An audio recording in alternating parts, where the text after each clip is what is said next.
Hello po sa inyong lahat mga ka-crypto. Ako po si Pinoy Crypto Trader at sa video na ito ay atin mong pag-uusapan ang tungkol dito kay Shiba Inu at saka kay Bitcoin.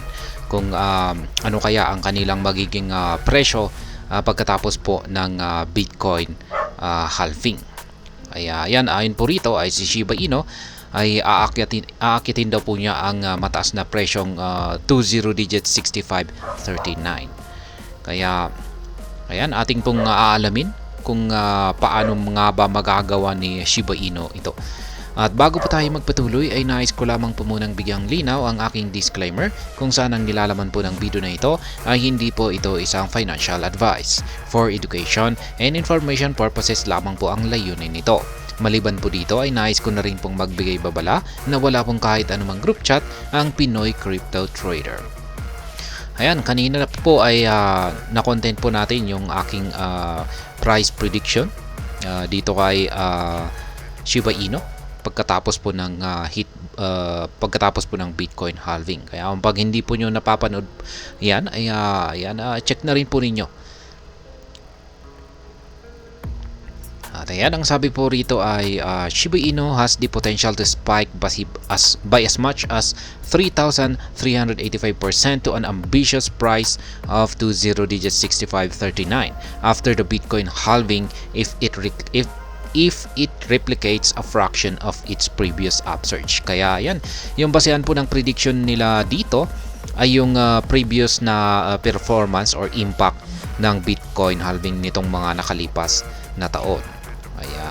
Ayan, kasi yung posibleng yung naranasan po na previous upsurge ng Shiba Inu ay umaabot po sa 30,385%.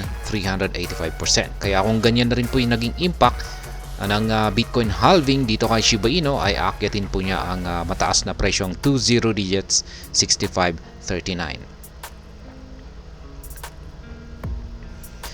Bitcoin could hit $513,000 and Shiba Inu 20 digit 65 post halving. Kaya yan daw po yung possible na akyatin ng presyo ni Bitcoin at saka si Shiba Inu pagkatapos po ng Bitcoin halving. Yan, magagawang akyatin ni Bitcoin ang yan, almost 500,000 po yan. Higit 500,000. Yan, $513,000. Kay Shiba Inu naman po ay 0.0065, magbabawas po siya ng 2 zero digits. Bitcoin traded at an average price of $8,500 at the time of the previous bull run in May 2022. The premier cryptocurrency rallied to a high of $69,000 in November 2021 after the halving. This marked an impressive 711% increase recorded 20 months after the halving event. Yan po yung previous performance nitong si Bitcoin itong nakalipas na taong 2020. Kasi ang Bitcoin halving ay nagaganap po pala ito sa kada 4 na taon. Kaya yung previous lamang, yung nakalipas lamang na Bitcoin halving natin ay naganap nung taong 2020. At ayan, paglipas ng 4 na taon ay 2024 na. Kaya ayan po ulit yung sunod na, ngayon po ulit yung sunod na Bitcoin halving natin. Kaya ayan, yung average price po ni Bitcoin noon ay naglalaro po sa average price na $8,500. Yan po ay noong previous bull run ng Bitcoin halving noong May 2020. At yan, pagkatapos ng Bitcoin halving ay nagrally po siya hanggang sa mataas na presyong $69,000 noong taong 2021, buwan po ng November. Kaya yan po yung naging impact. Kaya umabot po ng 1 taon yung impact ng Bitcoin halving. Kaya hindi po agad-agad na magdudulot ng mabilisang impact yung Bitcoin halving natin. Kaya hindi ibig sabihin na pagsapit po ng April 20 na naganap yung Bitcoin halving ay wag po nating aasahan na sasabog kaagad ito or ito ay maglalakbay patungong buwan. Yan, dahan-dahan po itong aakyat. At yan, inaasahan natin na sa taong 2025 kasi kung pag sa taong 2020 ay dito po nag-umpisa yung halving, yan, ay mapapansin po natin na siya ay umangat noong taong 2021 buwan ng November. Kaya Ngayong cycle na ito, taong 2024, ay kung ganito rin yung mangyayari, ay malamang ay sa mga taong 2025, mga buwan na rin po ng November or October, makakaranas ng matinding pag-angat ang presyo nitong si Bitcoin at syempre si Shiba Inu at iba pang mga cryptocurrencies. SHIB started witnessing real trading activity on February 1, 2021 with its 24-hour volume spiking to $34.9 million.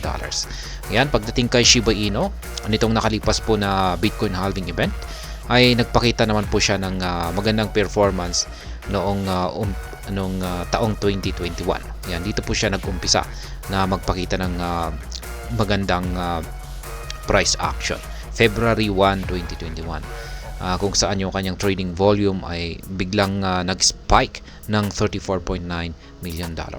Remarkably, this price skyrocketed to the all-time high of 40 digits 8845 in October 2021, marking 303,851% rise in just 8 months. Kaya dito po nakamit ni Shiba Inu yung kanyang all-time high o yung kanyang pinakamataas na nakamit na presyo na nasa 40 digits 8845 at nagawa po niya itong akyatin nitong taong 2021 buwan po ng October. Kaya nagawa lamang po niyang akyatin ito sa loob lamang ng 8 buwan. If Bitcoin replicates its 711% post-halving increase during this market cycle, its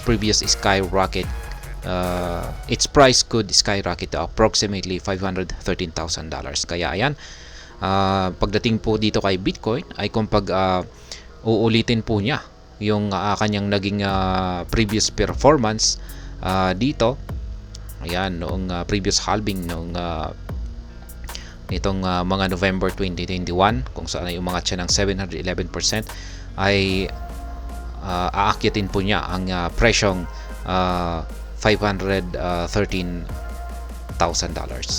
Pagdating naman po dito kay Shiba Inu, ayan, kung i-replicate po niya rin yung kanyang 303,581% na increase, ay magagawa po niyang akyatin ang presyong 20 digit 6539. Kaya mula po sa kanyang kasalukuyang presyo ay ayan, aakyatin niya ang 20 digit 6539 ay meron na rin po yung katumbas na gain na umaabot po ng 30,385%. Kaya ayan, lahat po ng mga predictions dito ay nakabase po sa previous performance ni Bitcoin at saka Shiba Inu, ayan, sa previous Bitcoin halving event. Kaya ayan, mangyayari po yan kung kanila pong i-replicate or uulitin po nila yung kanilang naging past performance na ito nitong nakalipas na Bitcoin halving event. At hanggang dito na lamang po tayo sa video na ito. Sana po ay inyong nagustuhan ang aking paliwanag sa video na ito. Kung inyo po itong nagustuhan, pag-click lamang po ang like button nito. Para naman po sa mga bago lamang dito, kayo po ay aking inaanyayahan para mag-subscribe. Pag-click na rin po ang bell icon nito dahil ito po ang siya magsisilbing notification nito sa mga bago kong videos na akin pong ina-upload sa aking YouTube channel na ito. Marami pong salamat sa panonood. Ingat po tayo lagi at God bless po sa ating lahat.